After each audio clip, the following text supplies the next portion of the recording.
Ayan, na-fold na yung mga ano di, okay lang yan? Ayun. Sabagay, bakal man yan at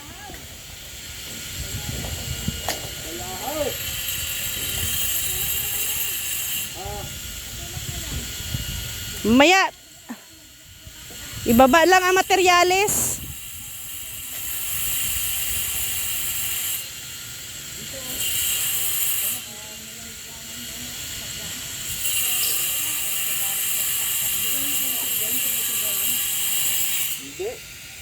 Di kaya? Mahulog, mahulog. Ano ka, maingat.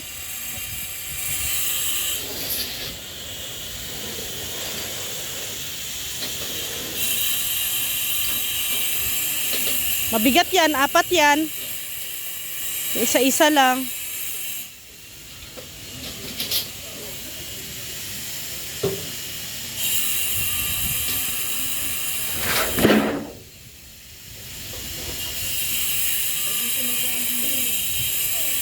Pwede nga dito oh, kahit dyan lang oh.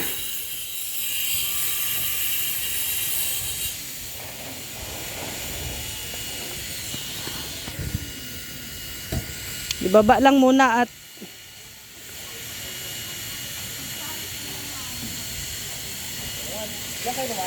oh.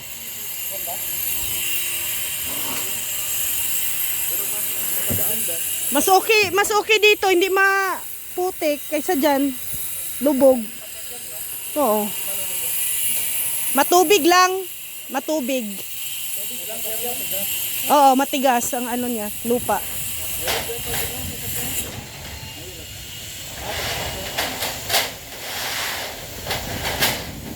Isa-isahin na lang po ni Rex, guys.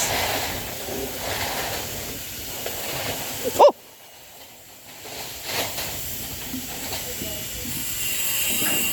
La! Uy! Makadisgra. Ibaba mo na lang. Makasala pa ta dira.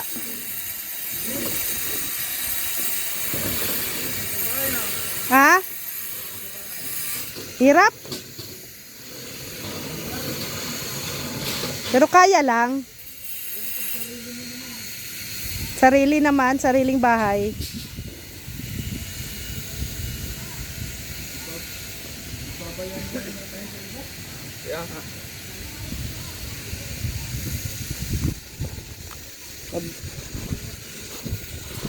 Ano?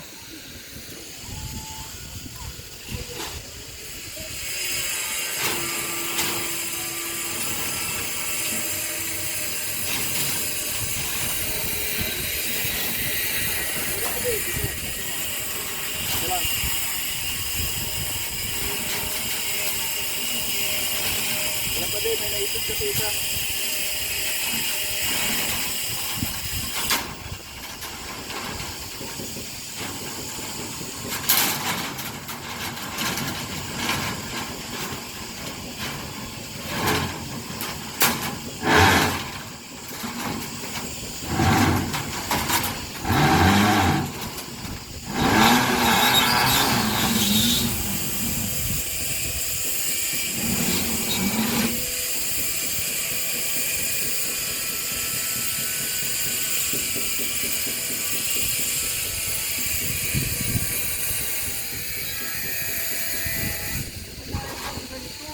Ha? Hindi, sa pagbiyahe yan. Sa pagbiyahe niya, nagaganon-ganon.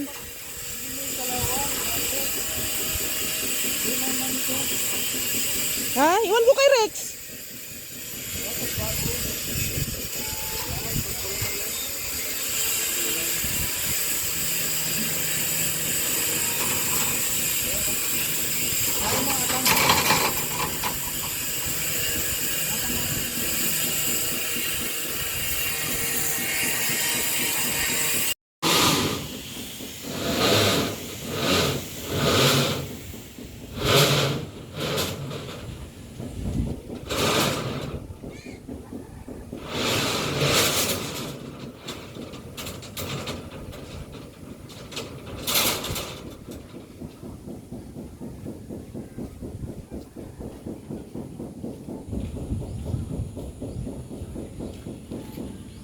So yan guys, sige, yan mo na, orong mo na.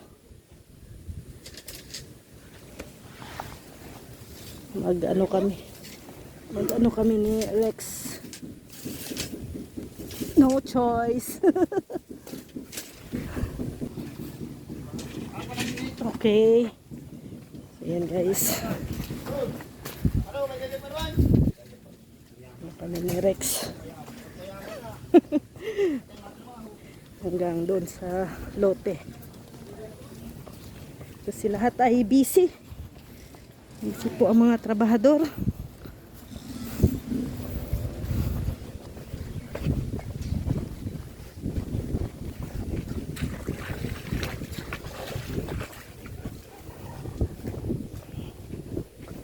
Wait. Ah. Okay. Ha? Okay.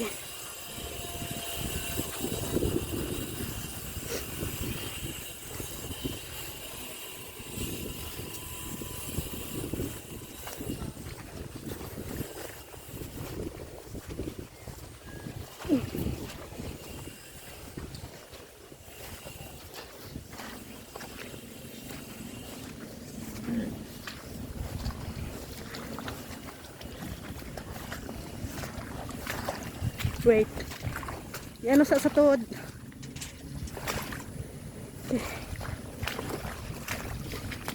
Okay.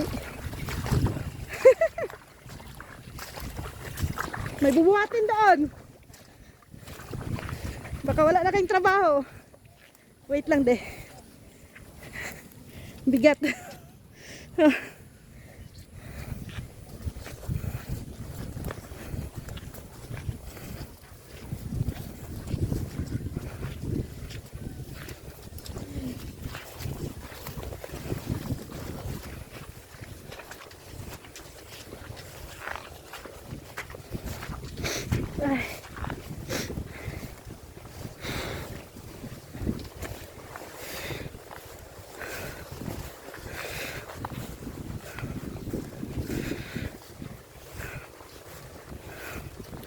Ay, grabe.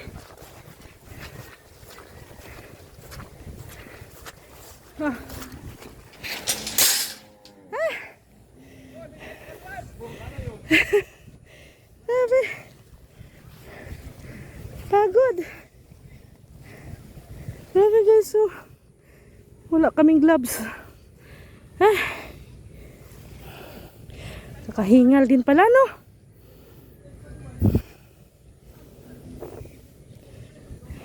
Dito ka lang. Ito yung ano, yero. Ha? Isa-isa. Hindi natin dyan muna. Kuya Red, Ang. yero. Kamawal. So, yan. Another set. Maghakot pa po kami. Ano na po ako ngayon? Bakit? Ha? Di na yung mga maliliit. Si Rex na lang daw guys. Naawa sa akin. Naawa sa akin si Rex. Bigat din yan guys. Oh. Pero maraming bakal pa dun. Sabi. Yan guys. Pero ano yan. Hindi tayo nagre-reklamo kasi blessing yan. No? Maraming salamat talaga sa mga nagbigay po. Lalong-lalo na kay Ate Ethel, kay Mami Inday Guapa. No? Thank you. At syempre sa mga dagdag materialis no, na nagbigay, si Lolita Adante, si Arginer, si Marie Autida, and si Ate Giada. No? Thank you. And also ano talaga, ito, namili na kami ng mga materyales. Bukas i-deliver na rin ang graba, buhangin, tapos yung ibang hollow blocks. And mag ano na din po, mag-duty na rin po yung mga karpintero bukas. And hopefully bukas maging maganda na din ang panahon, no? Kahit na makulimlim lang, basta wala lang siyang ulan, kagaya katulad nito ganito, mahangin, no? Kulimlim lang. So, yan guys, no? At thank you talaga. Yan, hintayin ko pa si Rex na kasi marami pa siyang hahakutin. May yero, may ano tawag nito, plywood, no, crocodile. Maambon-ambon na. Then, anong oras na ngayon? It's 4 o'clock. So, maghugas na muna tayo ng kamay. So, yan. And, pagtapos na po magakot yung mga labor ni Kuya Red, magpapatulong na din kami magpahakot. Kasi, hindi kaya ni Rex yun na mag-isa. No? At, mag ano na lang ako, magbibigay na lang ako ng pangmerienda nila or tip, di ba? So, thank you talaga guys. Ito na. Simula na to. May mga materialis na tayong nakikita. Yan. So, thank you. Thank you kay Ate Ethel and kay Mami Inday Guapa. Thank you talaga. Ayan. Maraming salamat guys. God bless and have a nice day. Bye-bye po. Thank you. Ayan na si Rex guys. Oh. Ayan. Nag-ano ng yung plywood. Gagamitin yan sa pag ano po. Yung pag para sa poste. Yung plywood na yan.